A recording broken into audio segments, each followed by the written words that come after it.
아니 우리 직원들 보면 차 안 사잖아. 30대인데도. 근데 애기가 있으면 진짜 사야 되거든. 애기들은 사정을 안 봐주잖아. 근데 애기 없는 직원들은 진짜 안 사더라고. 그래서 나는 옛날에는 당연히 자녀가 없으면 차를 사야 된다고 생각을 했었는데 요즘에는 안 사는 사람 되게 많은 것 같아. 아예 면허도 안 딴다 그러더라고. 뉴스 같은 거 보면은. 원래는 지금 태어나는 친구들도 줄고 있잖아. 근데 그 인구 감소 속도보다 거의 두세 배 속도로 차 안 사는 사람들이 늘고 있대. 그래서 이제 물어보다 보니까 이유가 다 있더라고. 차 안 사는 이유가 있어. 난 처음에는 그냥 돈 때문에 안 사나? 근데 너무 놀라운 게 뭔지 알아? 살 돈은 다 있어. 근데 안 사. 돈이 있는데 안 산대. 그래서 집 살려고 안 사는 거야? 이랬더니까 그것도 아니래. 안 사는 이유가 너무 똑똑해가지고 내가 우리 사무실이 지금 송파구에 있잖아. 네. 송파에서 여의도까지 지하철 타잖아. 네. 한 30분대에 가거든. 근데 차 타면 답이 없어. 잠실에서 여의도까지 거의 2시간 걸릴 때도 있어. 진짜. 진짜 장난 아니야. 그러니까 이거를 차를 타는 이유가 만약에 애가 없으면 차를 타는 이유가 출퇴근할 때 쓰거나 뭐 이동할 때 쓰는 건데 차를 타는 순간 더 느려지는 거야. 약속도 잘 못 지키게 되고. 그러니까 잠실에서 홍대 가잖아. 잠실에서 홍대 가는 시간이면은 잠실에서 강릉 가는 시간이랑 비슷해. 왜냐면 잠실에서 홍대까지 하면 한 16km 뭐 이 정도 되거든. 직선거리로 그냥 쭉 거보면. 근데 잠실에서 강릉까지를 보면은 160km야. 근데 강릉까지 가는데 한 2시간 반 걸리거든. 근데 홍대까지 가는데 2시간 걸리고 막히면 2시간 넘지. 그지? 그러니까 지하철로 가면은 빠르고 시간도 맞고 그런데 굳이 차를 살 이유가 있나요? 이렇게 물어보더라고. 그래서 그 말이 진짜 맞나. 아니 근데 연애하면은 차 사야 될 거 아니야. 연애하면 차 사야 되는 거 아닌가? 나는 미혼일 때 그 여자친구랑 놀러 다니려고 차를 사고 싶다 이런 생각 했었거든. 근데 내가 미혼인 친구들한테 물어봤어. 근데 미혼인 애들은 왜 안 사는 줄 알아? 왜 안 산다고? 이게 나도 듣고 진짜 너무 너무 맞는 말이어서 할 말이 없었는데, 예를 들어서 더현대 이런 데 알지? 네. 더현대나 아니면은 여기 뭐 롯데타워나 아니면 그 스타필드나 이런데 네. 그런데 가잖아. 예를 들어서 내가 쇼핑하고 영화 보고 하려고 한 5시간 정도 놀 생각하고 갔어. 근데 차 줄 서가지고 주차하는 데까지 1시간 반 쓴대. 그러니까 가는 시간보다 주차가 더 오래 걸려.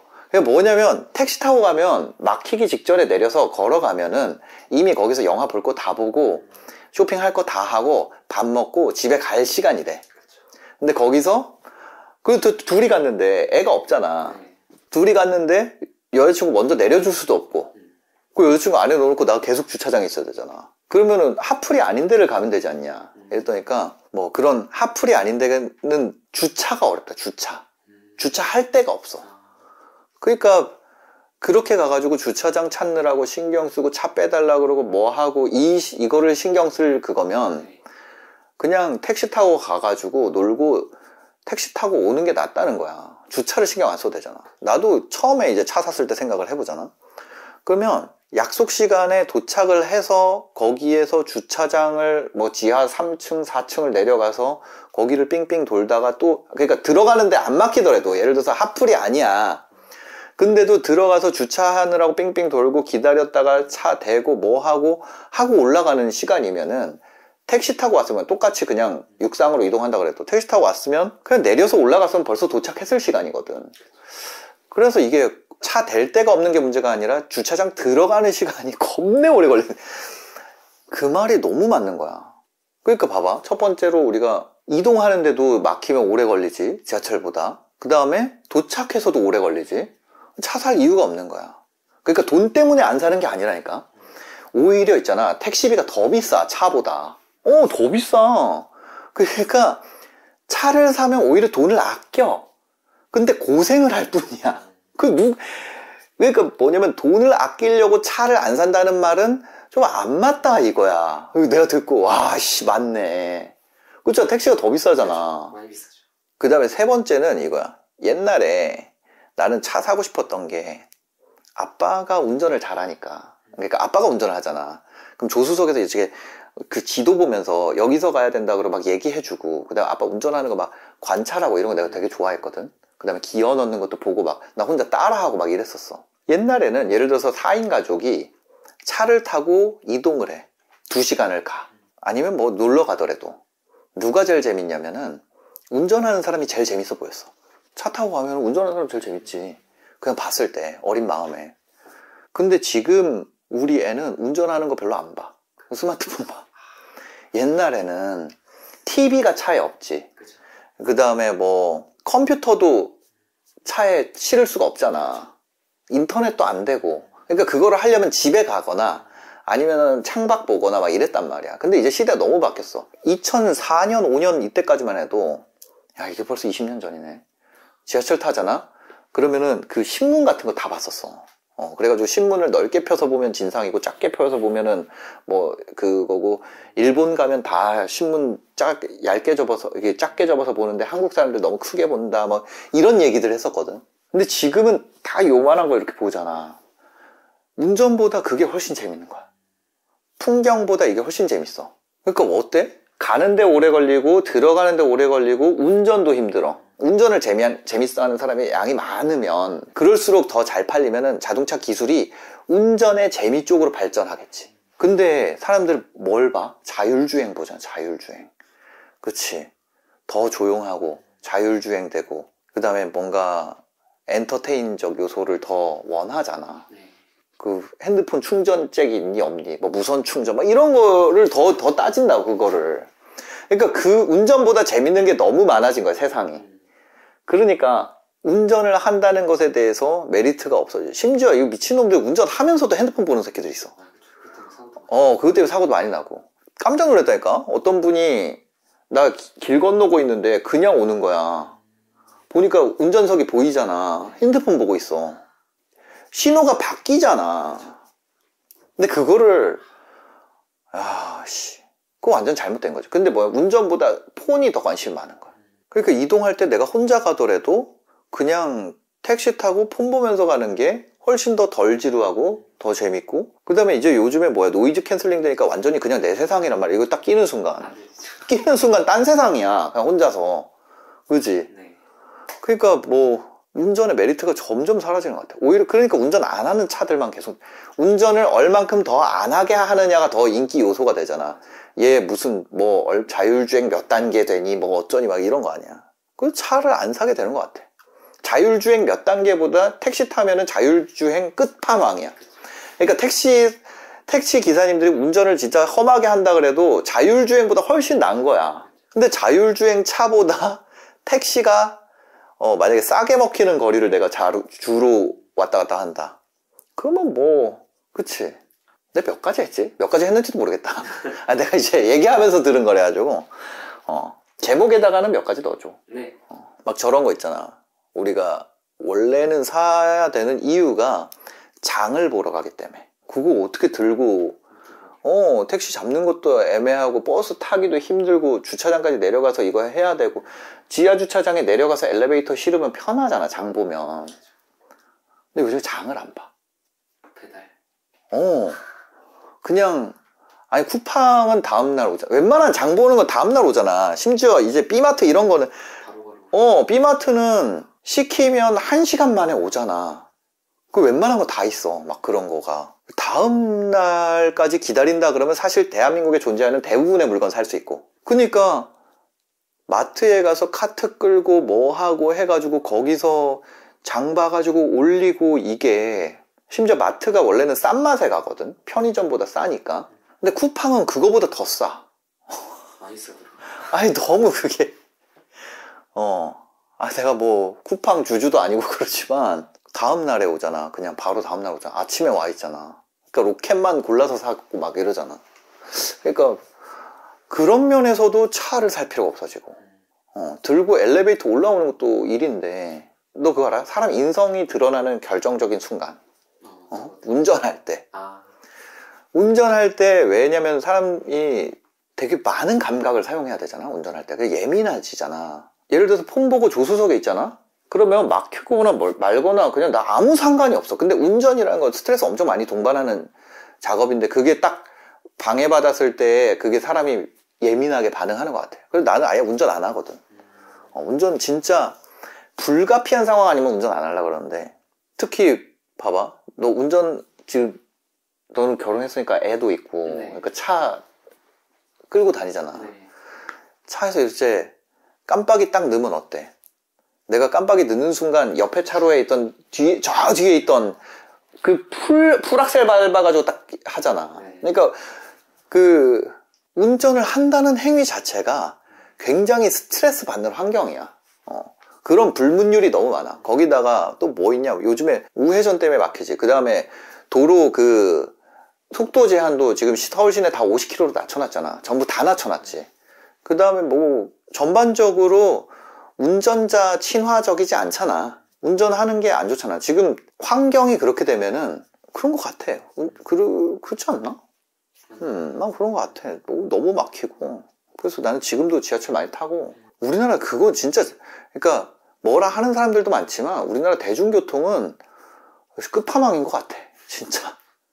특히 이제 서울 수도권 살면, 지방에 살면은 사실 근데 여전히 좀 차가 필요하지.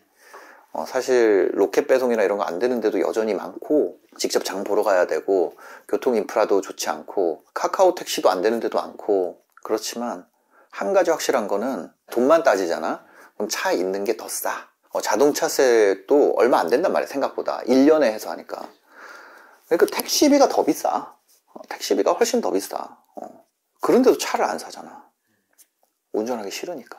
만약에 반드시 필요하면 사야겠지만, 그렇지 않으면 내가 돈을 한 3, 4천을 이 스트레스를 받으려고 차를 산다. 나도 원래 필요하면 사야 된다 이런 주의였는데 바꿨어. 그 친구들 말이 맞는 것 같아. 네, 반갑습니다. 오늘은 여러분들이랑 이 계획을 세울 거예요. 여러분들에게 굉장히 적합한 플랜이 될 겁니다. 왜냐면 이 계획을 통해서 우리가 1000만 원을 만들 거기 때문이죠. 어떻게 1000만 원을 만들 수 있는지 여러분들이 이 영상을 통해서 계획을 수립할 수가 있을 겁니다. 바로 제로 베이스부터 월 1000만 원까지에 대한 전략을 지금부터 같이 세워볼 거예요. 1000만 원은 뭔가요? 이거는 우리가 뭐 돈이에요, 돈. 그죠? 돈은 이렇게 만들어지는 거예요. 만들어지는 것. 돈은 능동이 아니라 수동입니다. 자, 이게 무슨 얘기냐면 여러분들 중에 마인크래프트를 하는 분이 있는지는 모르겠는데 저희 애가 마인크래프트를 굉장히 좋아하거든요. 초보들은요 몹을 잡으러 쫓아다녀요. 근데 고수들은 몹팜을 만듭니다. 몹팜. 그래서 몹이 모여들도록 만들어요. 여러분들이 만약에 마인크래프트를 했다면 정말 이해가 될 거예요. 그래서 돈은 만들어진다는 거예요. 만들어지는 것. 그리고 요거를 만들어지는 것을 어떻게 계산하면 되냐면, 자, 얼마짜리를 몇 개 파는가, 이겁니다. 자, 돈은 얼마짜리를 몇 개 파는가에 따라서 만들어지는 것이에요. 아니요, 노동소득은 그런 게 아닌데요. 제가 회사 가서 월급 받는 건 그런 거 아닌데요. 자, 여러분들의 월급이 얼마짜리죠? 그래서 몇 개 팔 수 있어요? 내 거 하나밖에 못 팔죠. 네. 그거예요. 이 몇 개를 바꿀 수가 없기 때문에 얼마를 계속 올려야 되는 게임이에요.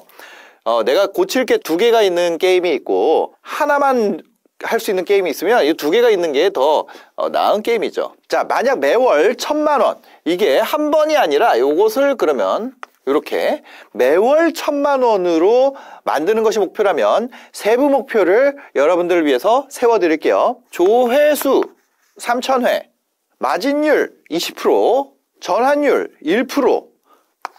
자, 이게 뭐냐면 1000만 원이라는 것이요, 약간 그런 거예요. 여러분들 헬스의 3대 500 같은 거예요.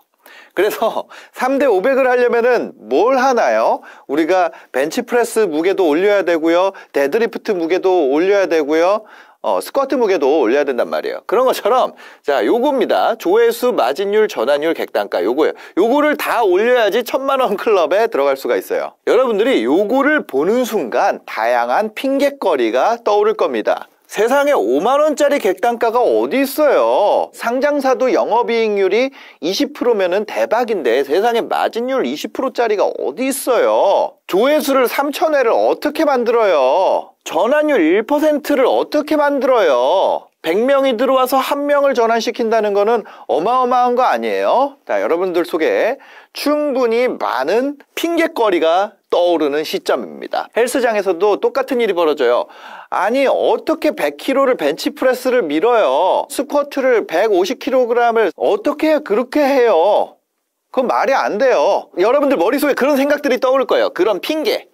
그 핑계가 떠오르는 것이 뭐냐면 그것을 하라는 신호예요. 그것을 해야 한다. 여기가 마인드야. 그러니까 원래 이런 거는 다 그냥 현실적인 건데 이게 마인드라고요. 핑계를 어떤 사람은 그것을 안 하는 이유로 삼아요. 자, 이게 뭐야? 부자들이 마인드가 중요하다. 여러분들 생각을 바꿔야 된다. 이게 뭐냐면 요것만 하면 성공 포르노야. 그죠? 요것만 하면 성공 포르노잖아. 근데 그래가지고 내가 그거 안 한다고. 이 얘기를 한다. 이 얘기를. 근데 요거를 보는 순간 여러분들이 이 핑계가 떠오르고 아니 어떻게 객단가 세상에 5만원짜리가 어디 있어? 아, 그래서 안 해야겠다. 아니 어떻게 조회수를 3,000회를 만들어? 안 해야겠다. 어떻게 마진율 20%짜리가 세상에 어디 있어? 안 해야겠다. 전환율을 어떻게 1%를 만들어? 안 해야겠다. 그럼 요거를 어떻게 생각해야 되는지 얘기를 드려볼게요. 객단가 5만원의 마진율 20%면은 남는 돈이 10,000원이에요. 5만원짜리를 파는 건데 하나의 마진율이 10,000원이라고요. 그럼 우리가 하루에 30만원씩 벌면은 우리가 한 달이면 약 1,000만원이 되잖아요. 계산하기 쉽게 30개라고 해볼게요. 안 그러면 뭐 33.33333개로 해야 되는데 그게 아니라 어차피 이게 여기에 1,000만원에 가냐 못 가냐는 이게 30개든 33.3333개든 상관이 없어. 왜 30개를 해가지고 1,000이 안 되게 그 100만원 빠지나요? 내가 100만원어치는 욕을 먹을게요. 그냥 30개로 할게요. 계산하기 편하게. 그 100만원에서 30개 하면 얼마예요? 하루에 30만원 남고 곱하기 한 달 평균 30일 하면은 얼마예요? 900만원 되잖아요. 그러면 우리가 요거랑 요 30개짜리를 어떻게 30개를 팔리게 하느냐에 대한 것을 우리가 배워야 되잖아요. 예를 들면 어떤 판매하는 콘텐츠 조회수가 100회가 나왔을 때 한 개가 팔린다고 해볼게요. 그러면 몇 개 만들어야 돼요? 3,000회를 만들면 전환율 1%를 가정했을 때 30개가 되잖아요. 요거를 만들면 자동으로 이게 벌어지는 거예요. 근데 사람마다 이런 얘기가 있어요. 자, 요게 성공 8위 분장이고, 이런 얘기가 있어요. 여러분, 인간은 모두가 그들의 강점을 갖고 있습니다. 아직 그것을 발견하지 못했을 뿐이죠. 누구나 그 강점으로 승부해야 됩니다. 만약에 이 내용을 안 하고 요것만 하면 성공 포르노예요. 맞죠? 맞아요. 근데 자, 무슨 얘기냐면 나의 약점이 있어. 우리가 3,000회 조회수를 만들어야 되잖아요. 요 밑에 설명 뺄게요. 나는 이 조회수의 강점을 가지고 있지 않아요. 나는 1,000회밖에 안 나와. 근데 만약에 여러분들이 이 전환율의 강점을 가질 수도 있어요. 조회수의 강점이 아니지만 전환율을 올리는 게 나는 더 쉬워. 어떤 사람은 이걸 올리는 게 더 쉬워요. 어떤 사람은 객단가를 올리는 게 더 쉬워요. 어떤 사람은 마진율을 키우는 게 더 쉬워. 나는 영업에 자신이 있는데, 아니면 나는 직접 생산할 수 있는 강점이 있는데, 나는 뭔가 각자의 뭐예요? 각자의 강점이 있다는 거야. 각자의. 조회수도 여러분의 강점이 있어요. 조회수라는 건, 자, 이 조회수도 쪼갤 수가 있거든요. 사실은 썸네일 제목, 그 다음에 도입부와 본문, 결론까지. 이거는 뭐예요? 요거는 클릭률이에요. 클릭률. 요건 뭐예요? 요건 시청 지속 시간이에요. 내가 이 조회수라는 값을 만드는데도 나의 강점이 있다는 거예요. 나는 클릭률을 극한값으로 끌어올릴 수가 있어. 그게 여러분의 강점일 수 있죠. 자, 나는 시청 지속 시간을 올리는 것이 강점일 수 있어. 사람마다 강점이 다르다고. 그래서 뭐 이런 얘기들을 하는 거예요. 사람마다 모두의 강점을 갖는다. 강점으로 승부해야 된다. 내가 잘하는 걸 끌어올리는 거는 상대적으로 쉽다는 얘기예요. 좀 더 딥한 얘기를 해볼게요. 이런 것도 있고 도입부, 본문, 결론. 그러니까 이거 시청 지속 시간이라는 것도 초반부, 중반부, 결론부로 나눠서 내가 강점이 어디 있는지 또 달라. 그쵸? 클릭률에 대해서도 내가 썸네일과 제목 중에 또 달라. 이미지와 텍스트 중에 내가 강점을 가진 게 달라요. 자, 그러면 이 1000회라는 것도 이 방향이 아니라 또 다른 것도 할 수 있어. 내가 영상 제작 속도가 빨라요. 그럼 뭘 하면 돼? 이거 3개 만들면 되잖아. 여러분이 만약에 생각이 깊고 행동이 느려도 퀄리티 있는 걸 뽑는 걸 좋아하는 사람이든 아니면 내가 퀄리티가 낮아도 여러 개 생산할 수 있는 능력이 있는 사람이든 그게 뭐예요? 모두의 강점이라는 거예요. 그게 단점이 아니라 그것이 강점이라고요. 그리고 그 결대로 육성했을 때 성과가 잘 나옵니다. 근데 여러분들이 언제 이게 성과가 안 나오냐면 필요할 때마다 유리한 곳으로 도망가면 아예 안 나와요. 여기를 보겠습니다. 결과 데이터를 보면은 클릭률을 올리는 데에 능력이 있는 사람이에요. 예를 들면 여러분들이 요거를 좀 극대값으로 올리는 것을 목표로 하고 나머지는 일반적인 수준까지는 올려줘야지 얘가 작용을 한단 말이에요. 왜? 우리가 지금까지 보면은 뭐예요? 전부 다 여기에 들어가는 모든 요소는 뭘로 이루어져 있냐? 곱셈으로 이루어져 있어요. 그냥 이거를 다 곱하잖아요. 그러면 900이 나와요. 그쵸? 조회수에서 20%를 곱해봅시다. 그리고 객단가에서 1%를 해도 어차피 나와요. 왜냐면 곱셈은 순서가 상관이 없으니까. 곱셈은 순서의 문제가 아니야. 곱셈은 순서의 문제가 아니고 그냥 어떤 값이든 중간에 0이 있으면 그냥 망하는 거예요. 도망을 간다는 게 뭐냐면 어떤 거를 하는데 나머지를 그냥 놔버린다거나 아니면 강점이라 그랬다가 그럼 그거를 우리가 키우자고 몰아붙이는 순간 그건 내 강점이 아니에요 라고 스스로를 속이는 선택을 한다거나 그러면 잘 안 돼요. 그러니까 그냥 솔직해야 돼. 자신에게 솔직해야 돼요. 나 이거 강점인 건 알겠는데 하기 싫다. 그러면 하기 싫은 사람이 잘못된 거예요. 그걸 시키는 사람이 잘못하는 게 아니라. 왜냐면 여러분 거를 하는 거기 때문에. 그러면 이거 3개를 운영하는 것도 이렇게 전략을 세울 수 있어요. 자, 허리 안마기를 판다고 해봅시다. 허리 안마기를 판다고 했을 때 여러분들이 이 말을 듣는 순간 머릿속에 떠오르는 타겟이 있을 거예요. 영상당 근데 내가 안타깝게도 3000뷰가 안 나온단 말이에요. 3000뷰 안 나오면 어차피 이게 안 돼요. 900에서 1000만원. 이게 어차피 달성이 안 된다고요. 나 1000뷰만 나오니까. 그래서 영상을 3배를 올려야겠다 한다고요. 근데 여기서 어떤 사람은 타겟을 다양하게 떠올릴 수 있는 사람이 있고 어떤 사람은 한 타겟 안에서 컨텐츠를 다양하게 떠올릴 수 있는 사람이 있어요. 그건 또 다른 거예요. 영상 제작 속도라는 강점을 가지고 있다고 했을 때 예를 들면 이런 거예요. 허리 안마기라고 했을 때 나 1000회밖에 안 나와. 그러면 채널을 3개를 운영하는 방법도 쓸 수가 있다는 거죠. 1번은 내가 50대 여성 타겟이에요. 50대가 넘으면 허리가 점점 아파지는 이유에 대한 이야기를 할 수 있죠. 그 다음에 20대 남성 타겟으로도 할 수 있어요. 그죠? 허리 다치면은 근손실 일어나는 이유를 다룰 수도 있어요. 3번째, 한 40대 여성을 타겟으로 할 수도 있어요. 성적이 낮아지는 이유는 의외로 허리 통증 때문이다, 자녀의. 그런 채널을 만들 수도 있어요. 애가 못 앉아 있는 이유가 나 허리 아파서 못 앉아 있어가 진실인 경우가 있다는 거예요. 그래서 각각의 채널에서 내가 1000뷰씩 뽑으면 어떻게 돼요? 한 채널마다 이게 채널이라는 건 반드시 유튜브만 의미하는 건 아닙니다. 채널이라는 건 블로그가 될 수도 있고 유튜브가 될 수도 있고 인스타도 될 수 있어요. 근데 이왕 하는 거면은 제일 큰 데서 하는 게 좋다는 거 아니에요. 왜 유튜브인가? 자, 첫 번째, 이용자 수가 가장 많습니다. 이용자 수 많아요? 많아요. 두 번째, 어렵기 때문. 이걸 하잖아요. 유튜브는 이미지, 글, 동영상 이 3가지를 다 사용해요. 그죠?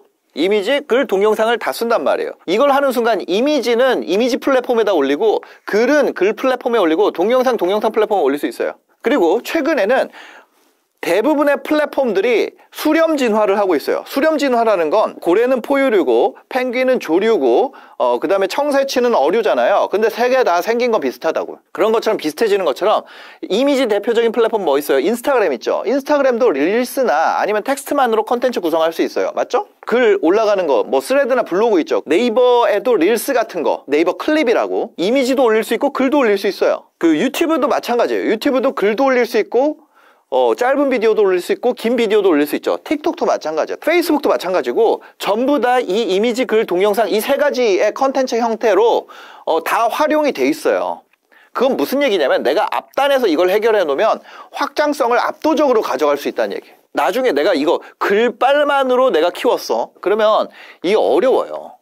내가 이미지만으로 키웠어. 이거 못해요. 그냥 거기 계속 갇혀있게 되는 거예요. 근데 동영상으로 키우면 이 글이 다 필요하다니까. 이미지나 글이 다 필요해진다고요. 돌아와서 보면은 이것 때문에 어렵기 때문이에요.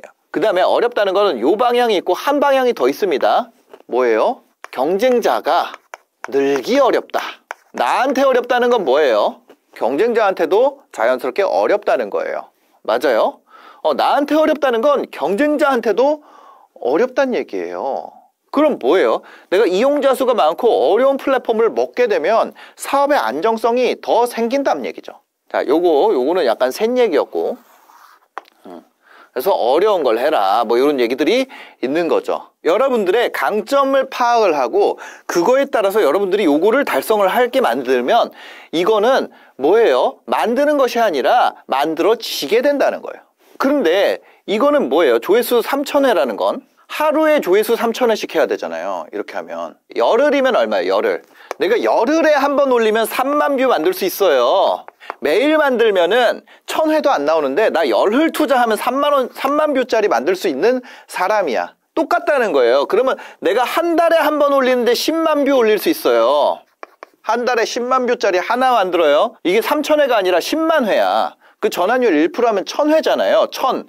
거기다가 객단가 마진율 해가지고 10,000원짜리를 하면 얼마예요? 1,000만 원 되잖아요. 내 강점이 나는 시간을 많이 들이면 이 10만 뷰짜리를 만들어. 하루하루 올리면 1,000뷰밖에 못 만드는데 내가 시간을 안 들이고 할 이유가 있어요? 없어. 근데 여러분들이 시간 들여도 1,000뷰 나오고 하루 해도 1,000뷰 나오는 사람이면 그런 사람이 있어요? 그런 사람이 있어요. 전환율을 올리는 거와 관계없는 그런 쓸데없는 주변 작업을 한참 하다가 나중에 실제 영상 만드는 데 들이는 시간은 하루나 크게 차이 없는 사람이 있어요. 자기는 계속 딴소리해. 근데 데이터를 기록을 해놔야지 도망을 못 가요. 대부분의 인간은 자기한테 유리한 방향으로 딴소리합니다. 아니면 내가 영업활동을 하면은 마진율을 더 빨리 키울 수 있는 사람이야. 제안이나 영업이나 협상이나 이쪽에 내가 강점을 가지고 있어요. 이쪽에 강점을 가지고 있을 수 있죠. 그럼 그 사람은 어때요? 그 사람은 그 양을 늘리거나 그 횟수를 늘려가지고 이 마진율을 예를 들어서 20%에서 내가 40%짜리로 바꿨어요. 40%, 마진율 40%짜리 있어요? 있죠. 그런 제품도 있어요. 그러면 40%짜리로 바꿨을 때 내가 어떻게 돼? 나한테 필요한 영상 조회수는 3,000회가 아니라 1,500회로 떨어져요. 아니면 내가 설득을 잘해가지고 1%가 아니라 3%까지 올릴 수 있어. 그러면 필요한 조회수는 얼마예요? 1,000회예요. 왜? 이게 다 곱셈으로 작용하기 때문에 상호 관계가 있기 때문에 그렇다는 거예요. 내가 시간을 들여서 이거 영상 만들 시간에 나 전환율 올리는 거 더 잘하는데 그러면 목표값에 더 빠르게 도달할 수가 있다는 거예요. 근데 내가 이거 밖에 제가 지금 안 넣어놓은 게 있는데 만약에 여기에다가 여러분들이 재구매율을 넣을 수 있어요. 재구매가 돼가지고 쌓이기까지 한다면 그럼 결국엔 시간 싸움이 되는 거죠. 이 모든 거 있잖아요. 지금까지 이거 각자의 강점으로 내가 잘하는 걸로 할 수 있는 것들이 각 부분마다 다 있어요. 근데 그 모든 것에 영향을 주는 게 있어요. 이 모든 것에 영향을 주는 것이 뭐예요? 성실성이에요. 아무리 이거를 여러분들 강점 분석을 하고 어떤 게 약한지 어떤 걸 보충해야 되는지 어떤 걸 강화해야 되는지가 나와 있다고 하더라도 이게 안 되잖아요. 하다 마라. 그럼 그거는 어쩔 수가 없어. 성실하다 그래서 부자가 되는 거는 아니다 뭐 이런 얘기 하잖아요. 근데 성실하지 않으면 부자가 될 수 없어. 지속하지 않으면 부자가 될 수 없어. 한 번만 해가지고 엄청나게 잘 되는 건 뭐 투자 쪽에선 있을 수도 있어요. 아니면 로또나 이런 뭐 그런 게 있을 수 있죠. 근데 제가 아무리 찾아봐도 사업이나 뭐 장사나 이거는 지속성 싸움이지 그냥 이거를 내가 한 번 장사해가지고 뭐 그런다? 그런 거 없어요. 없어. 그래서 여러분들의 상황에 따라서 여러분들이 대응할 수 있는 전략의 다양성 이게 너무 넓다는 거예요. 스펙트럼이 너무 넓어요. 모든 사람은 강점을 가지는 요소가 다르고 그 강점을 파악하고 전략을 세우고 실제로 실행하는 데는 당연히 많은 시간이 필요합니다. 그리고 강점은 여러분들이 뱉은 말에 있지 않아요. 저는 영업에 자신이 있어요. 마진율 낮추는 거 제가 협상에 자신 있어요. 가보면 못해. 저는 영상 생산하는 거 자신 있어요. 생산시켜보면 못해요. 여러분들 스스로를 알지 못하는 확률이 굉장히 높아요. 굉장히 높은 정도가 아니라 한 90%는 자기가 누군지를 몰라. 그럼 이거를 달성할 확률이 높은 사람 뭐냐면 자기가 누군지 뱉은 말, 그 다음에 실제 행동, 이게 가까울수록 여러분들 이거를 달성할 수 있는 사람일 가능성이 높아요. 이거를 해주는 데가 뭐예요? 비즈니스 PT예요. 근데 비즈니스 PT 들어오기 전에 설문을 해요. 여러분들 스스로의 강점이나 어떤 자신에 대한 이야기를 한단 말이에요. 그 다음에 여러분들의 행동의 결과를 관찰을 합니다. 근데 이 두 개가 말보다 행동이 결과가 더 큰 경우에는 이거가 너무 쉬워요. 근데 행동보다 말이 앞서는 사람 있죠? 말이 아닌 행동으로. 자, 여기서 요것만 하면, 근데 이게 무슨 실제적으로 어떤 의미가 있는지를 얘기하는 거예요. 말만 앞서고 행동이 못 쫓아오잖아요. 이거 달성이 안 돼. 예, 이거는 바로 탈퇴로 갑니다. 자기에 대한 인지가 안 돼 있어요. 그렇다 보니까 세상의 어떤 이 과정이나 아니면 자기와 사업하는 사람이나 아니면 이런 환경이나 아니면 어떤 세법이나 이런 것들이 다 잘못되어 있기 때문에 내가 안 되는 거다라고 해요. 근데 그거를 전부 다 바꾸는 것보다 나를 바꾸는 게 이 말과 행동을 일치시키는 것이 훨씬 더 빠르게 이 목표한 값을 달성하는 방법이에요. 30살이 있는 사람이 있다고 할 때 그 사람이 30년을 넘는 시간을 살아와도 자기가 뭘 강점을 갖고 있는지 모르는 사람이 한 80% 돼요. 강점을 모르는 사람이 80% 되니까 내가 어떤 전략을 세워야 되는지 모르는 사람은 거의 100%에 가깝다고 봅니다. 그런 사람은 한 1, 2% 정도 있어요. 그런 사람 너무 많아요. 만약에 여러분들이 충분히 지혜로워서 말이랑 행동이 일치하고 이 모든 과정에 대해서 나의 강점으로 승부하는 플랜을 세울 수가 있고, 그리고 그 약점을 일반적인 수준까지 올릴 수 있는 훈련 구조를 만들고 강점을 강화할 수 있는 훈련 구조를 만들고 그것을 실제로 주간 단위에 맞춰서 수행할 수 있다면, 그럼 여러분들 스스로 1000만 원 그냥 달성이 됩니다. 달성을 하는 것이 아니라 달성이 되어진다고요. 그러면 그런 거를 어떻게 하냐? 지금 화면을 보시면 각 센터별로 여러분들의 과제 수행 현황, 과제뿐만 아니라 해야 되는 목표 값을 수행하는 현황이 나와요. 근데 그게 안 되면 이렇게 뜬다고요. 그죠? 보면은 콘텐츠 관리 채널 미등록 이런 식으로 그분이 해야 되는 거 보면 some good, one good, 3일 남았습니다. 이렇게 여러분들의 목표치에 맞는 것들을 수행하는 것을 관리를 해줄 사람이 있어야 돼. 네 가지는 이제 대표적인 요소고 그것뿐만이 아니라 여러분들한테 이런 데이터들을 관리를 합니다. 그러니까 매출은 결국 이 맨 위에 있잖아요. 이 밑에서부터 풀링 컨텐츠라는 것, 키 컨텐츠라는 것, 그 다음에 그것과 관련된 성과라는 것들을 탐색 유입, 클릭률, 시청 지속시간, 쇼츠 조회수, 구독 전환율, 구독자 증가수, 풀링 컨텐츠 조회수, 페이지 유입량, 검색 유입, 클릭률, 시청 지속시간, 키 컨텐츠 연계율, 키 컨텐츠 조회수, 링크 클릭률, 랜딩 페이지 접속수, 무료 고객 전환율, 무료 고객수, 유료 고객 전환율, 유료 고객수, 객단가 아래에 수많은 데이터들을 기반으로 여러분들의 매출이 나오게 되는 거예요. 그 다음에 이것들을 관리를 합니다. 관리를 하는 것이 여러분들 방금 앞에 봤던 그런 그 지표 기반으로 관리를 하게 돼요. 그 다음에 각각 단계에 맞는 교육과 훈련, 그 다음에 시험이 제공이 됩니다. 이 과정에서 0이 하나라도 뜬다면 그냥 위에가 답이 안 나와요. 왜냐면 이 모든 과정이 다 곱셈으로 작용하기 때문에 곱셈에서 너무 무서운 게 0이 하나만 떠도 그냥 결과가 없어지는 거예요. 그러면은 무슨 얘기를 하냐면 그 0이 어디서 뜨는지를 확인을 하지 아니하고 이런 얘기를 한다고요. 열심히 살아도 답이 없어. 이게 어디로 흘러가냐면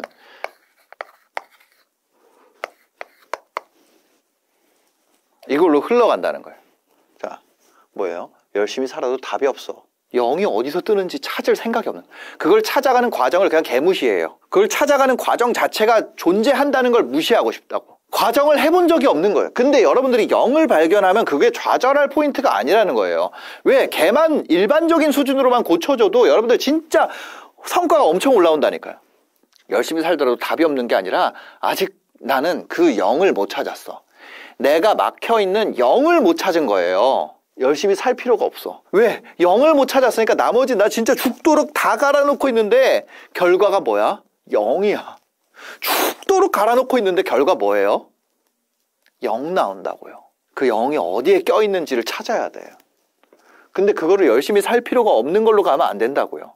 나는 안 되는 사람인가? 아니, 너는 0을 아직 안 찾은 사람이야. 그 0을. 아니면 그 숫자가 너무 0에 가까워. 나머지 다 되는데 뭐야? 나 왜 안 벌어지는데요? 이 안에 뭔가 일반적인 수치보다 굉장히 말도 안 되게 낮은 수치가 존재한다니까, 여러분들이. 그게 어떤 심리적인 요인이든 아니면 그게 어떤 기술적 요인이든 훈련의 부족이든 그런 분야가 있는지조차 모르든 우리가 이런 표준 정규 분포가 있다고 해볼게요.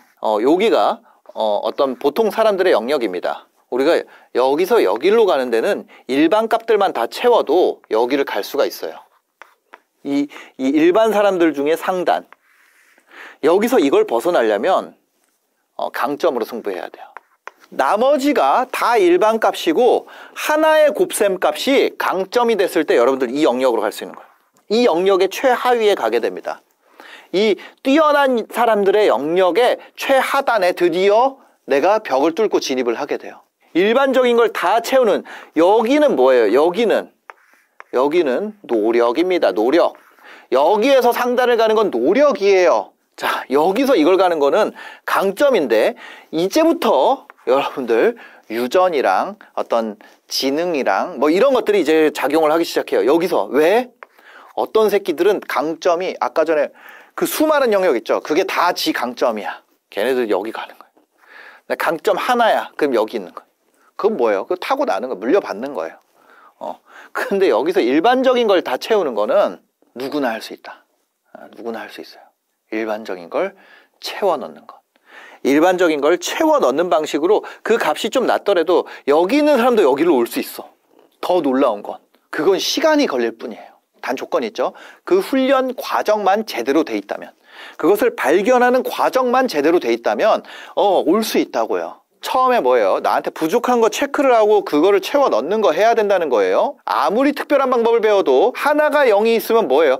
여러분들이 세상에 예를 들어서 뭐 있을까요? 세상 천재에게 칼국수 잘 만드는 방법을 만들었다고 해봐요. 배웠다고 해봐. 그래도 이 수많은 과정 중에 하나가 0이면 나머지 값이 그냥 다 무너진다고요. 왜? 각 항목들이 곱셈으로 작용하기 때문에 아무리 큰 값을 곱해서 키워도 곱해서 0이 한 번 곱해지는 순간 그냥 아무것도 없다고요. 그 다음에 특히 작은 값에서는 이런 변화가 더 두드러지는데, 예를 들어서 전환율 1%예요. 1%에서 0.5로 갔다고 해봅시다. 그러면 0.5%포인트밖에 안 줄었잖아요. 그거 굉장히 작은 값이에요. 근데 전체적인 성과는 어떻게 돼요? 절반으로 뚝 떨어진다고. 나는 이 작은 값을 0.5였는데 내가 이거를 1%로 올렸어요. 그러면 0.5%포인트 올라간 거지만 뭐예요? 2배가 그냥 내가 돈을 더 번다고요. 약점을 정확하게 파악해서 그거를 개선하는 것만으로도 아사리판으로 하고 있다면, 약점이 너무 많으면, 자, 이런 경우 있어. 근데 다 아직 일반적인 수준 이하야. 그거를 다 채우는 데는 시간이 더 걸려요. 그거를 다 채우는데 한 얼마만큼 걸리냐? 한 40주 정도 걸립니다. 40주면 얼마예요? 9개월. 9개월에서 한 10개월 정도 돼요. 이거를 다 채우는데 한 이 정도 걸려요. 그리고 그걸 채우면 어떤 결과가 나오냐? 이 훈련 결과 후기를 한번 보겠습니다. 비즈니스 PT 팩폭 리뷰 1년 다녀봤습니다. 2년 전 오래도록 다니던 회사를 퇴사했습니다. 결혼도 했고 아이도 태어났는데 이걸 어떻게 알았는지 비즈니스 PT를 시작하게 됐습니다. 조회수 수익은 재능의 영역, 일반인은 쉽지 않다. 비즈니스 PT 한 주 한 주 집중하면서 최선을 다해 주원균님의 영상을 시청하였고 빠짐도 없이 밤을 새서라도 기한 내에 과제를 수행했습니다. 강의에서 시범을 보이면 저는 눈으로만 보지 않고 직접 타자도 치면서 똑같이 따라했습니다. 운동을 할 때도 놀러 갔을 때도 잠을 잘 때도 비즈니스 PT가 1순위였습니다. 새벽에 일어나 맑은 정신일 때 어려운 과제를 시작했고 피곤이 몰려올 때 간단한 과제를 수행했습니다. 병원에 입원했을 때도 온 가족이 코로나 걸렸을 때도 그 상황에서 할 수 있는 건 모두 다 했습니다. 과제를 우습게 생각하지 않았습니다. 절실했고 의심하지 않았습니다. 주원규님이 메인으로 강의를 주에 5개씩 VOD로 시청하는 시스템이고 너무 짧지도 길지도 않은 시간으로 준비되어 있습니다. 사실 너무 내용을 많이 넣었다면 1주 동안 소화를 못 시켰을 것 같아요. 왜 9개월이 걸린다고 하는지 이해하게 되었습니다. 너무나도 디테일하고 이렇게까지 자세히 알려준다고? 퀄리티가 매우 좋습니다. 제가 사업을 주면서 4회차에 500만원짜리 강의를 들어본 경험이 있는데 비즈니스 PT 퀄리티에 감탄하지 않을 수 없었습니다. 월에 50만원이면 그냥 VOD 시청하는 것만으로 전혀 아깝지가 않습니다. 자, 이분 상태입니다. 얼마인가요? 4억 7천이에요. 네. 전환율 8.5, 링크 클릭률 8.1. 트레이너 선생님 역할. 정확하게 내용을 이해했는지 파악하고 부족한 내용이 있다면 설명을 해줍니다. 데이터 바탕으로 조언을 해주며 상황에 따라서 아이디어를 주고받으며 소통합니다. 내가 어려워하는 문제를 함께 고민하며 도와주며 해결 방안을 제시해줍니다. 나의 채널에서 일어난 값을 토대로 약점은 보완하고 강점은 강화해줍니다. 1년 성과. 3개월째에 첫 매출이 발생했고요. 그때 93명이었습니다. 5개월쯤 됐을 때 6개월이죠. 거의 한 반년 정도 됐을 때 평균 5천만 원 정도 매출이 발생했으며 1년간 누적 매출은 4억 7천입니다. 현재 구독자는 6,820명이며 동영상 76개. 구독자가 밥 먹여주지 않습니다. 10,000명이 채 안 되는 구독자로도 이 정도 매출 가능합니다. 저희 스토어에 들어오는 고객은 일평균 1,500 정도 됩니다. 어느 백화점 상점보다 많은 고객분들이 저희 스토어에 오다니 놀랍지 않나요? 9개월이 지난 현재 아직도 졸업하지 않은 이유. 사업이 확정되면서 익숙하고 편한 방법으로만 컨텐츠를 제작하게 됩니다. 트렌드와 감을 유지하기 어렵습니다. 개정된 강의로 복습을 하며 몰랐던 부분을 알 수 있습니다. 더 많은 데이터들이 새로운 아이디어를 줍니다. 그리고 오래도록 손발을 맞춘 트레이너 선생님이 이제는 비즈니스 파트너입니다. 월 50만 원 하나도 아깝지 않은 이유입니다. 프리미엄 멤버십 운영에 대해서 아쉽습니다. 9개월 이상 수료한 분들의 커뮤니티를 개설해 주셔서 감사합니다. 자, 요 앞에까지만 보겠습니다. 뒤에 졸업생이 아직 몇 명 없어요. 이게 이제 이 서비스가 1년밖에 안 됐기 때문에. 0원에서 1,000만 원까지 비즈니스 PT 후기. 안녕하세요. 수제 초콜릿 장인 김씨입니다. 친구들 모임에서 전북에 갔습니다. 동창 녀석들이 물어봅니다. 너 요즘 인터넷으로 초콜릿 판다며? 뭔데? 유튜브 하잖아. 구독자 500명 돼. 환하게 웃으며 말했더니 친구들이 어이없어 합니다. 이분은 익산에서 다니나 봐요. 한 달 수강료 50만 원, 자영업자 하루 매출 포기하고 서울에서 오가는 차비만 22만 원, 점심 밥값 4만 원, 어림잡아 한 달에 100만 원이 넘는 훌쩍 넘는 기회비용. 그렇게 9개월 900만 원 써가면서 모은 구독자 450명. 친구들의 야유와 타박도 이해가 됩니다. 비즈니스 PT는 수익형 유튜브 채널을 운영하기 때문에 결과는 수익으로 결정이 났습니다. 25년 2월 1,100만 원, 25년 9월 965만 원, 2월 발렌타데이와 3월 화이트데이가 있으니 그렇겠지라고 생각할 수도 있겠지만 1년 전 매출 상황을 보겠습니다. 2월 106만 원, 3월 133만 원, 10배가 오른 거죠. 위의 매출 결과는 제가 온라인으로 초콜릿 유통하는 채널 중 하나인 스마트 스토어만 보여드린 겁니다. 쿠팡, 전화주문, 오프라인 매장 방문 판매는 종합이 안 된 겁니다. 비즈니스 PT에 대해서 본격적인 이야기를 해보겠습니다. 저는 직업군인이었습니다. 딸 둘을 먹여 살리기에 막막했습니다. 이렇게 되면 죽으라는 건가? 생활비가 없어서 아이들 유치원을 못 다니게 끊고 한국에서 가져온 큰 딸아이 장난감을 팔아서 집세를 냈습니다. 자기 장난감을 판다고 울면서 슬퍼했던 큰 딸아이가 옆집 아주머니가 건넨 초콜릿 먹고 웃는 모습을 보면서 초콜릿을 팔아야겠다고 생각했습니다. 그래서 전북 익산에서 수제 초콜릿 전문점을 오픈했습니다. 코로나 시국에 오픈했다는 말로 위로가 안 될 정도로 장사가 안 됐습니다. 그리고 이 악물고 버티고 버텨서 24년 됐습니다. 전 재산 털어놓은 것보다 저만 믿고 있는 아내와 딸만 셋인데 차마 그만하겠다는 말을 못했습니다. 그때 비즈니스 PT 공고를 보게 됐습니다. 인생 리셋이 필요하다. 그러려면 도전은 피할 수 없다. 1기 때는 광클릭을 했지만 아주 쉽게도 낙방. 2기 때 등록 성공하고 온라인으로 돈을 번다는 게 들으면 쉽게 이해되는데 막상 뭔가 만들려고 하면은 당황스러울 정도로 막막했습니다. 얼굴 공개, 편집, 촬영 공간부터 배치 등 지금이야 쉽게 얘기하는 것들이 그때는 어색하고 생소한 것 투성이었습니다. 이게 나중에 불안함으로 발전하더니 겁이 조금씩 났습니다. 솔직히 말하면 3, 4주차까지 괜히 시작했나? 이거 나랑 안 맞는 거 아닌가? 그때 나를 붙잡아줬던 사람이 PT 코치님이었습니다. 강의에서 주원규 PD님이 다 설명을 아주 자세하게 해줬습니다. 근데 뒤돌아서서 뭐라 하려고만 하면 머릿속이 깜깜해집니다. 이럴 때마다 귀신같이 알고 카톡 주시고 전화 주시고 어떻게 귀신같이 알았을까요? 자, 여기 보시면은 여러분들이 안 하면 이렇게 뜨기 때문입니다. 귀신같이 알게 될 수가 있는 거죠. 비즈니스 PT를 하면 매일 해야 하는 것들이 있습니다. 매주 해야 되는 것이 있습니다. 그리고 코치님을 만나고 오면 숙제가 몇 개씩 생깁니다. 저는 그날, 그 주에 해야 되는 숙제들은 무조건 해야 된다고 생각했습니다. 월요일에 코치님과 미팅이 끝나고 익산에 도착하면 만사 제쳐두고 숙제부터 했습니다. 썸 끝, 원 끝, 구 끝은 아침에 출근하자마자 했습니다.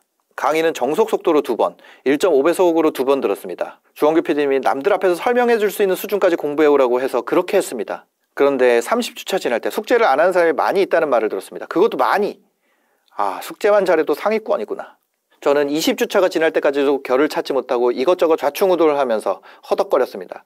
코치님이 옆에 계셨고 자신이 있었는데 막상 보이는 결과가 없었습니다. 저는 25주차가 될 때까지 매출이 단 한 건도 없었습니다. 인정하기 싫지만 저는 평범한 사람입니다.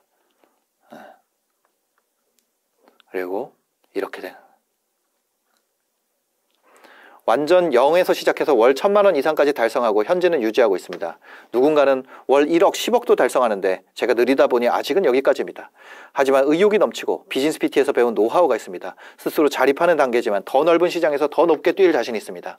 이렇게 바꿔준 비즈니스 PT 주원규 PD님, PT 코치님 감사합니다. 다들 복 받으실 거예요. 네. 야, 그래가지고 뭐예요? 번외편, 아내를 꼬시다. 이번에 아내를 보냈습니다. 아내는 40이 넘은 나이고 평범한 아줌마죠. 평균 시급을 받고 알바 자리 구하면 월 200 이상은 벌 거다, 이런 얘기를 했어요. 진지하게 대화했습니다. 아, 사람이란 한치 앞을 모르기 때문에 내가 다치거나 죽으면 아이들 셋을 양육해야 될 수도 있다. 평생 200만 원 그 이상의 수익을 가져갈 수 있는 지식을 배우는데 시간을 써보자. 길게도 말고 딱 9개월 열심히 하면 200만 원이 아니라 1,000만 원도 벌 수 있다. 지금 아내는 비즈니스 PT를 열심히 다니고 있습니다. 이제 새내기지만 제가 그랬듯 아내도 점차 성장해서 단단하고 놀라운 자기만의 수익을 가져가게 될 것입니다. 비즈니스 PT는 이 부분에 대해서는 비견할 곳이 없는 최고의 교육 시스템이니까요. 네. 누군가 저에게 말했습니다. 돈 주고 열심히 배웠으니까 남편이 아내한테 가르쳐주면 되겠네요. 제가 아내와 산 지 20년이 되지만 세상에서 제일 마음대로 안 되는 사람이 아내입니다. 그래서 비즈니스 PT에 다니는 것이 맞습니다. 시간 관계상 이거 2개만 읽은 거예요.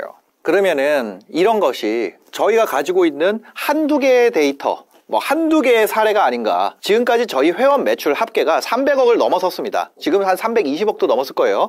요거 나가는 시점에는. 이 320억이라는 거는 그분이 기존에 가지고 있던 매출이 아니에요. 회원들이 기존에 가지고 있던 매출이 아니라고요. 만약 기존에 가지고 있던 매출 가지고 합산해서 얘기를 하면 뭐예요? 예를 들어서 내가 직장에서 한 달에 300 번단 말이에요. 근데 내가 유튜브로 10,000원 벌었어요. 그러면 내가 유튜브 매출 301만 원이에요? 아니요, 이거 300만 원이고 10,000원이잖아요. 그런 것처럼 유튜브를 통해서 새롭게 발생한 매출만 우리가 합산을 해가지고 나온 게 지금 320억을 넘어섰다고요. 그러면 그 수익화 되는 사람들의 퍼센티지가 얼마냐? 그걸 보려면 이 페이지에 들어오면 볼 수 있는데 여기 보여드릴게요. 최대값은 34억 6천만 원을 기록을 했어요. 그 평균값은 2,144만 원.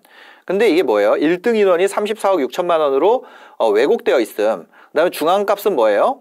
1등부터 줄 세울 경우 가운데 있는 인원의 성취소. 그게 한 281만 원이라는 거예요. 그리고 보면은 2025년 3월 16일 기준으로 30주차 이상 과제를 수행하고 있는 회원분들. 이거 아예 안 하면은 저희도 방법이 없다는 거예요. 과제를 그냥 취미로 듣는 분들이 있어요. 아, 나는 어차피 돈도 많이 듣는데 주원규 뭐라고 하는지 한번 들어보자. 그래서 그냥 돈 내고 강의만 듣는 분들도 있는데 그런 것까지 다 포함을 해도 과제를 수행하고 있는 분들 보면은 85.9%. 이거를 여러분들이 그대로 수행만 하면 86%의 사람들이 달성을 한다고요. 수익화를. 그다음에 실제로 보면은 이렇게 돼 있어요. 그렇죠? 여기 실제 데이터입니다. 보면 매달 수백 건씩 쏟아지고 있어요. 비즈니스 PT 회원들의 구체적인 성과가 매달 쏟아지고 있다고요. 매달. 구독자 220명 가지고도 860만 원 버는 사람, 조회수 7,000회로도 수백만 원을 벌고 있는 사람들이 있다고요. 그렇죠? 조회수 7,000회밖에 안 되는데 구매 19건 발생해서 수익 240 얼마. 이게 재능이 있는 게 아닌가. 그렇지 않다고. 그게 아니라 뭐예요? 30주차 이상 수강하고 강의 내용을 성실히 수행했을 때 저희가 될 사람만 뽑는 게 아니라 아무나 신청할 수가 있게 돼 있어요. 어떤 수강생의 중앙값, 그 다음에 달성 퍼센티지까지 공개하고 얘기를 할 수 있는 이유가 그만큼 탄탄하게 만들었기 때문이에요. 자, 이게 있어요. 여러분들이 만약에 이 구간에 하위 15%의 구간이라면 한 어느 정도 달성이 되냐면 월 50만 원부터 달성이 될 거예요. 그 다음에 여러분들이 여기로 올라가게 됨에 따라서 상위 50%, 여기 중간이면은 281만 원 정도 달성이 될 거예요. 그 다음에 상위 20% 구간으로 갔을 때 여러분들이 1,000만 원 이상 달성이 될 겁니다. 그러면 이 구조 자체가 그 의미가 있느냐? 자, 제가 얘기 드릴게요. 이 1,000만 원을 간 모든 사람은 50만 원 구간을 거쳐요. 이 1,000만 원을 간 모든 사람은 280만 원 구간을 거쳐요. 그 다음에 이 이후에 억 단위 가는 사람도 있어요. 그 1% 애들. 그 사람들도 다 1,000만 원 구간을 거쳐요. 이거를 쫓아와야 돼. 그죠? 근데 이 속도가 다를 뿐이에요. 속도가. 왜냐면 아까 전에 그랬죠. 일반 값으로 채워야 되는 것들을 다 채워야 된다고. 왜? 곱셈이기 때문에. 덧셈이면 그냥 하나 할 때마다 더 좋아지죠. 근데 그게 아니라 곱셈이라고요. 이걸 이해 못하면 내가 왜 계속 더 나아졌는데도 매출이 정체돼 있지를 이해를 못해. 그 얘기를 드리는 거예요. 이 구간을 다 쫓아와야 돼요. 만약에 여러분들이 고집을 부리지 않고 말로는 내가 엄청 뛰어난 사람인 줄 알아요. 근데 자기가 잘했다고 생각했던 것보다 실제 행동이 내가 못했을 때 화를 내거나 짜증내거나 아니면 트레이너 문제라고 얘기를 하거나 그러지만 않는다면, 그 다음 플러스 성실성이 있잖아요. 그럼 이 결과를 달성할 수 있어요. 이 페이스를 쫓아올 수가 있어요. 자, 여러분들이 어느 정도 수준이 되기 전까지는 여러분의 감이나 느낌, 이게 객관화가 안 돼 있다고요. 그래서 그거를 무시해야 돼요. 여러분들의 감이나 느낌이 일정 수준 전까지는 틀리다고요. 그리고 데이터를 더 믿어야 돼. 저도 아직은 감보다 데이터를 중요하게 생각을 해요. 사실 감을 무시해요. 저는 언제나 저는 틀렸다고 생각을 합니다. 제가 특별한 사람이라고 생각하지 않기 때문에 내가 생각한 거, 내 감은 틀렸다. 여러분들 앞기수에서 성공한 사람들은 다 데이터 기반으로 생각하는 사람이에요. 그리고 차이는 뭐냐면 먼저 시작했다는 거죠. 먼저 시작하고 유지했다는 거예요. 왜? 이 방식은 무조건 절대적인 시간이 필요하기 때문에. 지금 이 모든 플랜을 세워서 보여드렸어요. 이 모든 플랜을 스스로 세워서 해볼 수 있습니다. 스스로를 객관적으로 바라본다. 비즈니스 PT는요, 객관적인 사람이 한 명 붙어 있어요. 그것만 바라봐 주기만 해도 여러분들이 굉장히 좋아질 거예요. 여러분들을 객관적으로 바라봐 줄 누군가만 마련하고 데이터를 기록을 하고 내가 일반 값보다 처지는 것들을 발견해서 그 일반 값에 맞춰주고 그 중에 내 강점을 발견해서 개선한다. 그 다음에 이 과정을 프로세스로 만든다. 그것을 여러분들 스스로 충분히 수행할 수가 있습니다. 왜냐하면 저는 사실 스스로 했어요. 놀랍죠? 저는 그걸 스스로 해왔어요. 근데 시간이 너무 오래 걸렸어요. 제가 2015년에 시작해서 지금까지 오는데 몇 년이 걸렸어요? 지금 2025년이죠. 10년을 소비했어요. 10년을 날렸어. 그거를 하나씩 만드는데 여러분들 이거를 10년치를 10개월에 배운다니까요. 그러니까 여러분들 지금까지 대충 살았더라도 10개월만 진짜 미친 듯이 살면 저랑 비슷한 출발선에 지금 위치에 쓸 수가 있다고요. 그리고 그 방식을 제대로 하면 돈이 벌어지는 것은 시간의 문제예요. 우리가 시간 문제라 그러면 되게 빨리 되는 걸로 생각하잖아요. 그게 아니라 이것이 맞춰져 있다면 돈이 벌어지는 것은 시간의 문제라고요. 시간의 문제라는 개념을 인지가 안 되면 사실 이걸 들으면 안 돼요. 왜냐면 충분히 설명했기 때문에. 지금 거의 1시간 가까이 설명을 했어요. 아주 간단한 것에 대해서 아주 오랜 시간을 걸려서 얘기를 했습니다. 여러분들이 이 도전을 함께 하고 싶다면 아래 고정 댓글을 놔뒀어요. 거기에 링크를 클릭하시고 대기를 신청하시면 됩니다. 제가 유튜브 영상을 올리다 보면 가끔 이제 이런 댓글이 달립니다. 자기 자신과의 어떤 약속이나 다짐을 하는 그런 댓글이 달리죠. 그러면 저는 종종 그 응원 메시지를 남기기도 하거든요. 근데 그런 메시지를 남기기에는 좀 바쁠 때도 있잖아요. 아니면 좀 부끄러울 때도 있고, 그럴 때는 제가 하트를 누르기도 합니다. 그게 저는 좋은 줄 알았어요. 그렇게 하면은 도움이 될 줄 알았는데, 유튜브 운영하다 보면 댓글이 달리면 알림이 오거든요. 근데 이상한 댓글들이 달리는 거예요. 죄송합니다. 그래서 뭐가 죄송하다는 거지? 부동산 공부는 포기했습니다.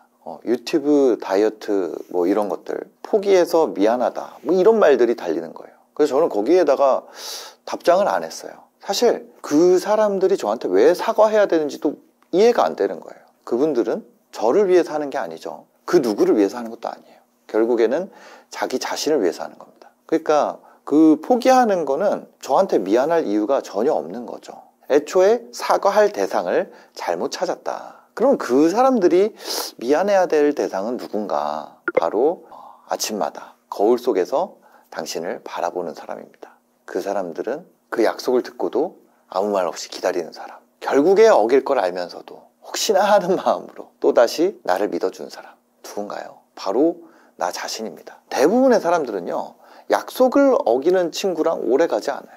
몇 번 실망이 쌓이면은 연락이 뜸해지고, 그러다 연락이 끊어지고 더 이상 기대하지 않게 되는 거죠. 그러면 자기랑 한 약속을 계속 어기면 어떻게 될까요? 자기 자신을 믿지 못하게 되는 거예요. 자기 자신을 사랑할 수 없게 되는 거죠. 믿을 수 없는 사람을 누가 사랑하겠습니까? 경험적으로만 그런 게 아니고 이런 것과 관련된 연구가 있었어요. 그 취리대학교에서 약속을 지킬 때랑 어길 때 인간의 뇌가 어떻게 반응하는지를 연구했다는 거예요. 그럴 때 뇌를 fMRI로 스캔을 한 거죠. 그랬더니 결과가 딱 나왔어요. 약속을 어길 때 우리 뇌는 감정적 갈등을 겪는다. 전전두엽, 전대상피질, 그리고 편도체가 활성화됐다 그랬는데 제가 이게 뭔 소린가, 이게 뭔지 모르잖아요. 예. 이게 구글 스콜라를 검색하면 이런 데이터들을 알 수가 있는데 불편함이랑 죄책감을 만들어낸다는 거죠. 근데 반대로 약속을 지킬 때는 이런 갈등이 없고 신경학적인 부담이 완전히 줄어든다는 거예요.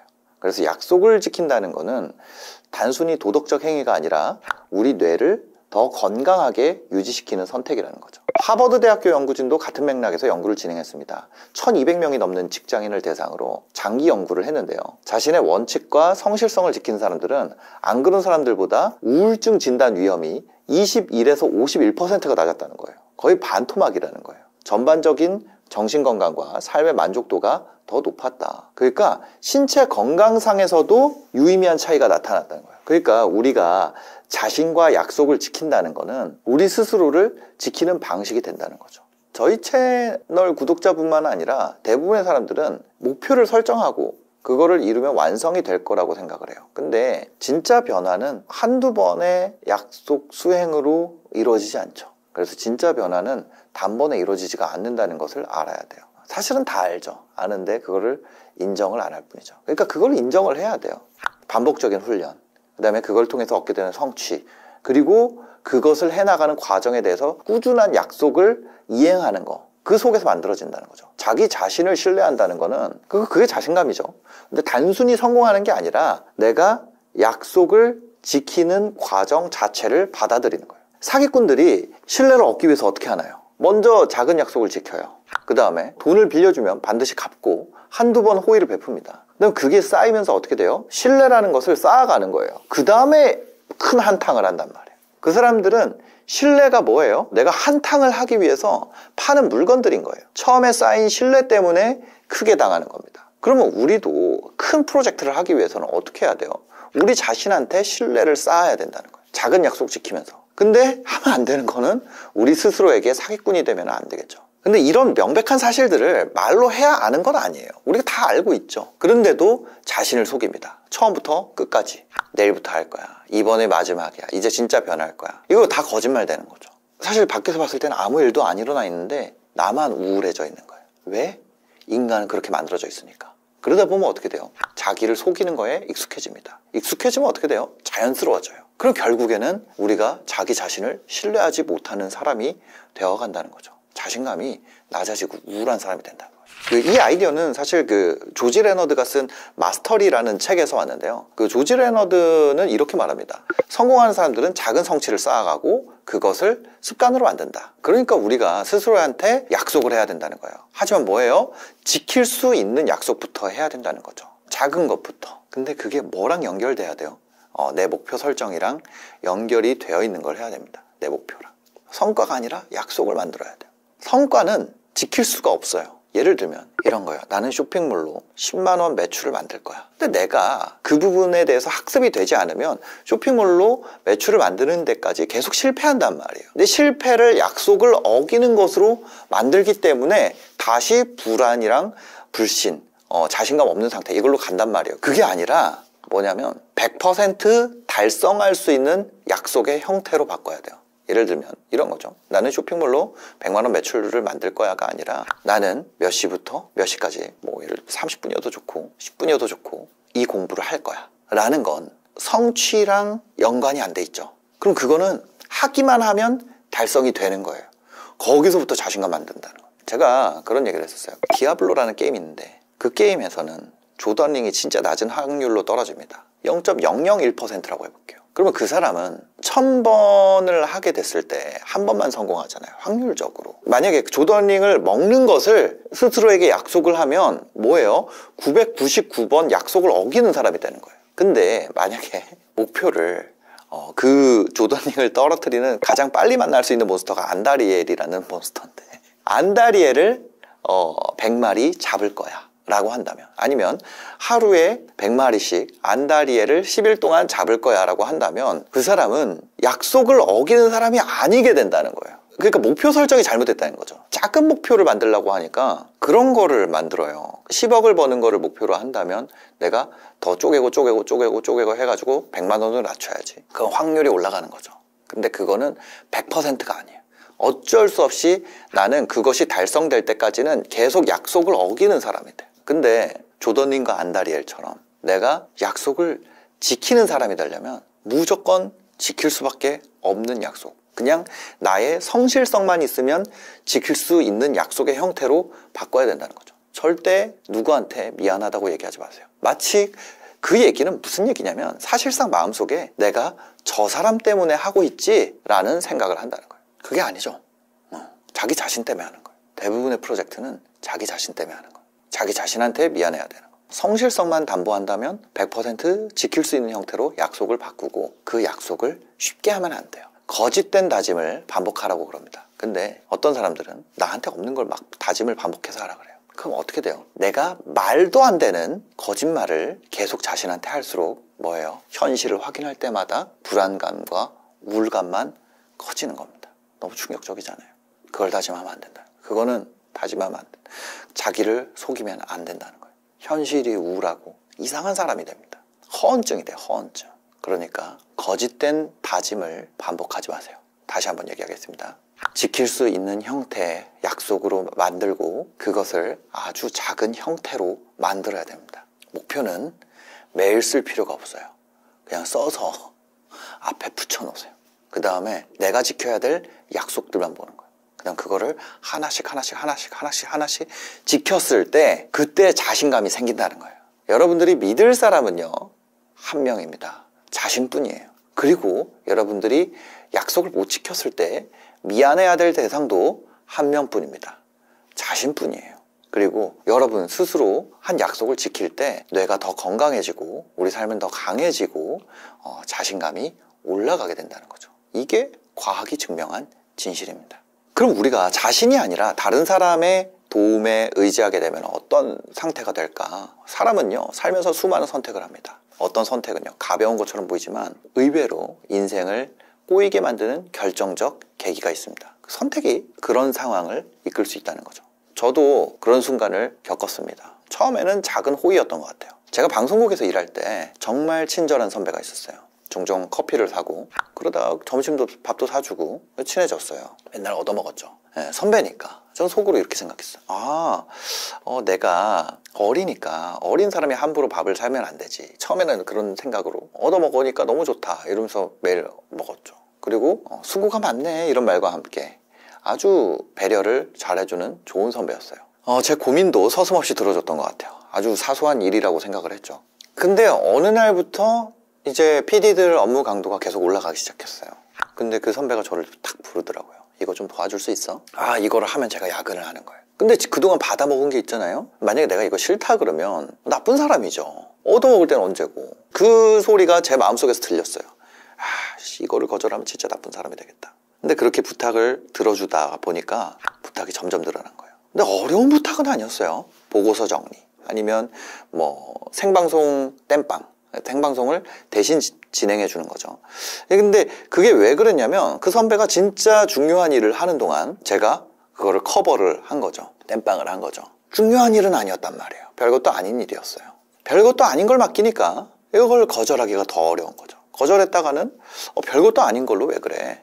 쟤는 맨날 누구한테 얻어먹더니 그런 주변의 평가를 듣기에 정말 알맞는 말이었어요. 여기서 싫어요 하기에는 애매한 일들이에요. 그리고 그 사람 너무 친절해요. 그리고 제가 딱 일을 마치잖아요. 그러면 역시 믿을 사람 너밖에 없어. 그럼 저는 어색하게 웃으면서 또 그 일을 처리를 했죠. 근데 정말 무서운 사실은요, 이런 거예요. 제가 나중에 깨닫게 되는데, 별것도 아닌 일을 하는 거는요, 별것도 아닌 사람이 되는 가장 빠른 길이 있더라고요. 그거 제가 몰랐어요. 근데 그거를 어느 순간 깨닫고, 나는 별것도 아닌 일을 하고 싶지 않아, 그런 생각을 했는데, 상황적으로는 이미 저는 거절할 수 없는 사람이 되어 있었죠. 처음에는 의지 안 해도 됐어요. 차라리 의지를 안 해도 됐는데 제가 의지를 한 거죠. 처음엔 뭐였어요? 커피 한 잔이었고, 그 다음은 점심이었고, 그리고 갚아야 되는 건 별것도 아닌 일들의 집합체. 받은 것들은 사소했는데 돌려줘야 하는 것들도 사소했죠. 이런 게 있어요. 낙타가 낙엽에 쓰러진다, 이런 얘기가 있었는데, 뭐였냐면 낙타가 짐을 엄청나게 이고 가고 있어요. 근데 낙엽을 놓는다고 낙타가 쓰러지지 않죠. 근데 완전한 맥스 값일 때는 낙엽 한 장조차도 그 사람 무너지게 한다. 이거를 헬스하는 분들 잘 알더라고요.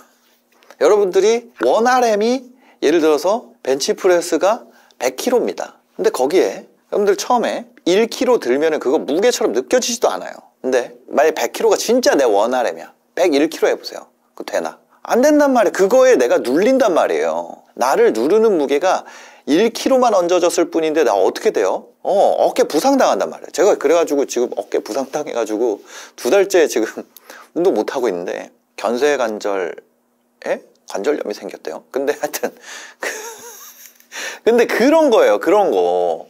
이 선배가 주는 별것도 아닌 일에 내가 무너진다니까. 그러니까 받는다는 거는 단순한 행위가 아니에요.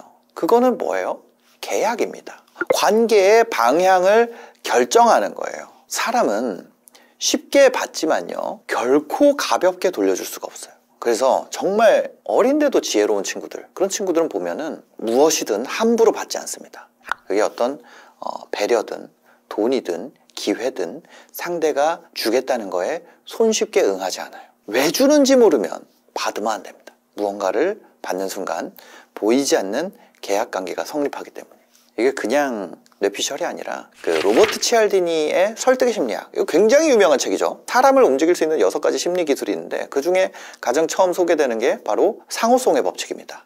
상호성 법칙에 따르면 사람은 받은 만큼 되갚아야 된다는 심리적인 압박을 느낀다는 거예요. 작은 호의로라도 받는 순간 그거를 되돌려줘야 된다는 의무감이 작동한다는 거예요. 근데 이게 단순한 인간 심리가 아니라 사회적 관계를 유지하는 강력한 원칙이 된다는 거죠. 다트머스 대학교에서도 2024년, 바로 작년이죠. 작년에 유사한 연구 결과가 나왔습니다. 누구한테 호의를 받으면요, 수혜자는 빚진 감정을 느끼게 되고 이것을 보답해야 된다는 압박을 받는다는 거죠. 그러니까 이 사람이 원래 이타적인 사람이야 라고 인식했을 경우와, 또 반대에 전략적 의도가 있을 거야, 이 2가지 케이스 모두 다 그렇다는 거예요. 이타적으로 인식하면요, 감사랑 의무감이 높아지게 되고, 전략적 의도가 있다고 생각하면 부채감이 커진다는 거죠. 그러니까 받는 순간부터 관계에서 뭐가 무너져요? 심리적인 균형이 무너진다는 거예요. 원래 일이었다면 내가 갚아줘야 된다라고 생각하는 사람은 10, 20까지도 올라간다는 거예요. 그러니까 내가 약할수록 더 그렇죠. 스스로에게 약속을 세우고 지켜서 자신을 키우는 게 아니라 내가 약할수록 어떻게 해요? 도움을 받게 돼요.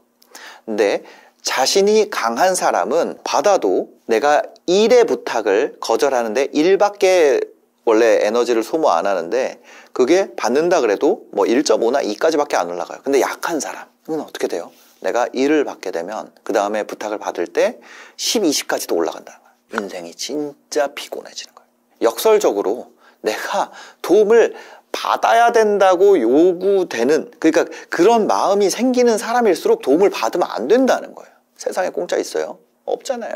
누군가가 돈을 주거나 도움을 주겠다고 하면은 반드시 이유가 있습니다. 이유를 모른 채 덥석받는 순간 그 사람이 원치 않아도요, 상대는 갑질을 하는 준비가, 환경이 세팅이 되는 거예요.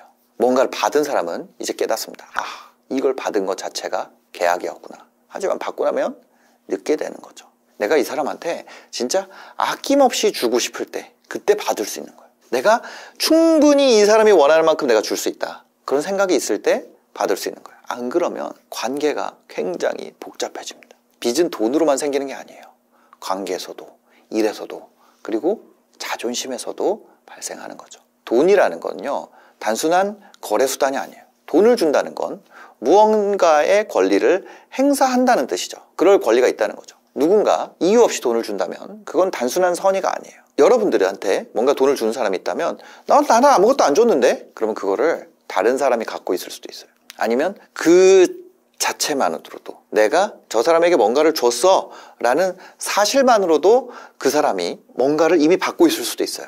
근데 만약에 내가 받는다고 하면 이 돈의 대가가 뭔지 분명하지 않다면 이 사람이 이걸 왜 주는지를 내가 몰라요. 뭔가를 줄 때 왜 주는지를 몰라. 알면은 그 거래가 싼 거래인지 비싼 거래인지 알 수 있다. 이 사람이 나에게 해주는 것이 의도가 있건 의도가 없건 내가 나중에 갚는 것이 어느 정도인지 그것에 각이 서지 않는다면, 그쵸? 내가 직장 생활을 오래 했었으면은 친한 사람한테 저런 것들을 PD가 부탁할 수 있구나 이런 거를 알았을 거예요. 그죠?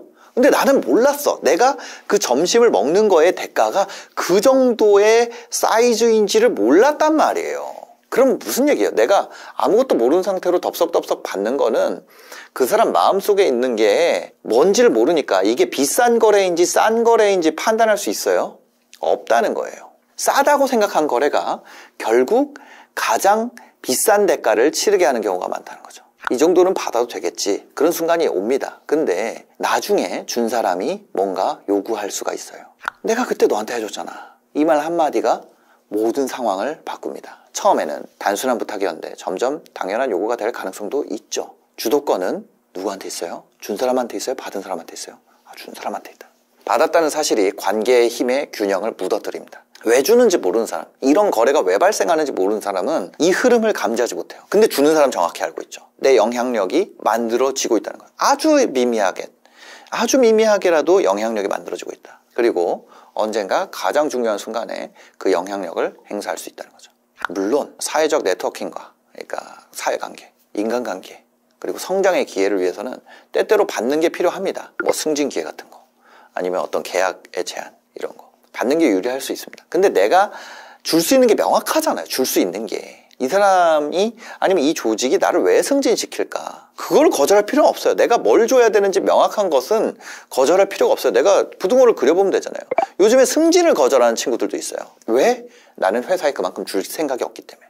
너무 놀랍죠. 요즘에는 승진을 아예 하기 싫어하는 친구들이 있다니까요.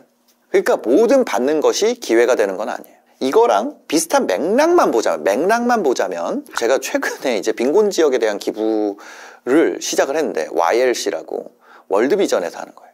근데 그걸 하면서 이게 어떤 의미가 있을까 이런 거를 검색을 해봤어요. 빈곤 지역에서 지원하는 거 있잖아요. 그거를 대상으로 한 연구들이 있더라고요. 근데 금전적 지원, 금전 자체를 지원하는 것이 그 지역의 자율성을 감소시키고 심리적 의존성을 높일 가능성이 있다고 하는 거예요. 그런 연구가 있더라고요. 2018년 연구였는데. 그래서 그 월드비전에서 저희가 하는 거는 이런 경제적 자립, 독립을 위한 교육을 제공하고 뭐 이런 것들을 이제 하는 거를 해보자, 뭐 이렇게 된 거예요. 그런 거를 하는데 저 자체는 사실은 굉장히 그런 훌륭한 사람이 아닙니다. 근데 이제 배워보려고, 그러니까 그런 다른 사람을 돕는다는 게 어떤 가치가 있는지를 배워보고 싶은 거예요. 그래서 저는 이제 하고 있는데, 여튼 그런데 이제 그걸 하면서도 마음이 얼마나 완악하면 그거를 검색을 해본 거죠. 근데 거기서 이제 배운 거예요. 금전적 직접적 지원 자체를 받는 것은 자율성을 감소시키고 심리적 의존성을 높인다. 그리고 그게 떠났을 때 문제가 된다는 거죠. 중요한 거는 내가 받을 때는 자율적 선택이 허용되는가, 그게 되게 중요한 거예요. 내가 뭔가를 받을 때 이 사람이 아니면 이 조직이 아니면 이 사건이 나의 자율성을 제한할 수 있는 상대인가, 이거를 좀 더 고민할 필요가 있다는 거죠. 우리나라 문화는 그렇죠. 상호의존, 관계중심적 이런 사고방식이 훨씬 더 중요합니다. 그렇기 때문에 그냥 받아야 되는 게 아니라 뭐예요? 보이지 않는 빛이 더욱 강하게 작용할 가능성이 더 높다는 거예요. 도움을 받는 것이 당연시되는 문화일수록 영향력이 더 깊게 자리 잡을 수 있다는 거예요. 그러니까 우리나라 문화에서는 상호 관계가 중요한데 그것을 안 받아가 아니라 그렇기 때문에 더 신중해야 된다는 거죠. 작은 호의라도 반복되면 관계를 지배하기 시작합니다. 처음에는 사소한 도움처럼 보였던 게 어느 순간 삶의 방향을 결정하는 요소가 되죠. 받는 순간에 결정권이 흔들리고 신중해야 할 선택을 쉽게 해버리게 되는 거예요. 상대방이 그걸 노리던, 의도가 있건 의도가 없건 안 노리건 이 흐름을 이해하지 못하면 인생의 중요한 국면에서 스스로를 못 지키는 상황이 오더라는 거죠. 좀 정리를 해보자면 받는 건 단순한 행위가 아니에요. 그건 계약이고 관계의 새로운 정의가 딱 세팅이 되는 거예요. 만약에 내가 이 사람 왜 주는지 몰라, 대가의 크기를 몰라, 내가 줄 것이 얼만큼의 사이즈인지 몰라, 그러면 받으면 안 된다는 거죠. 대가를 모르면 계약을 하면 안 되잖아요. 받는 건 계약이라 그랬잖아요. 그 인생이 꼬입니다. 지혜로운 사람들은요 안 받더라고요. 이런 얘기 많이 듣잖아요. 기브 앤 테이크라는 책에서 기버가 성공한다. 기버가 성공해요. 기버가 나를 깎지 않고 줄 수 있는 거는 주는 게 낫다는 거예요. 나를 깎지 않고 줄 수 있는 거. 필요하다면 오히려 자신이 먼저 줍니다. 그래야 관계 주도권을 유지할 수가 있어요. 쉽게 받는 사람과 쉽게 사양하는 사람, 인생 방향이 여기서 차이가 난다는 거예요. 그럼 그런 관계들 어떻게 할 거야? 받는 게 아니라 오히려 주는 게 낫다는 거예요. 먼저 주는 것은 내가 주는 양을 정할 수 있어요. 얼만큼 받을지는 미지수야. 그죠? 얼만큼 받을지가 미지수란 말이에요. 주는 건 뭐예요? 확정이에요. 반대로 받는 건 확정이에요. 내가 얼만큼 줘야 되는지 미지수예요. 무엇을 미지수로 두는가예요. 무엇을 미지수로 두는가. 너무 중요한 겁니다. 오늘 두 가지 여러분들이 가져가셨으면 좋겠어요. 첫 번째 뭐예요? 약속을 지키는 거. 자신과의 약속. 두 번째 주는 거. 너무 단순한 얘기죠. 단순한 얘기지만 그만큼 중요하다는 거예요. 무엇을 미지수로 둘 것인가. 오늘 영상 봐주셔서 감사하고요. 여러분들 행복한 하루 되시기 바랍니다. 고맙습니다.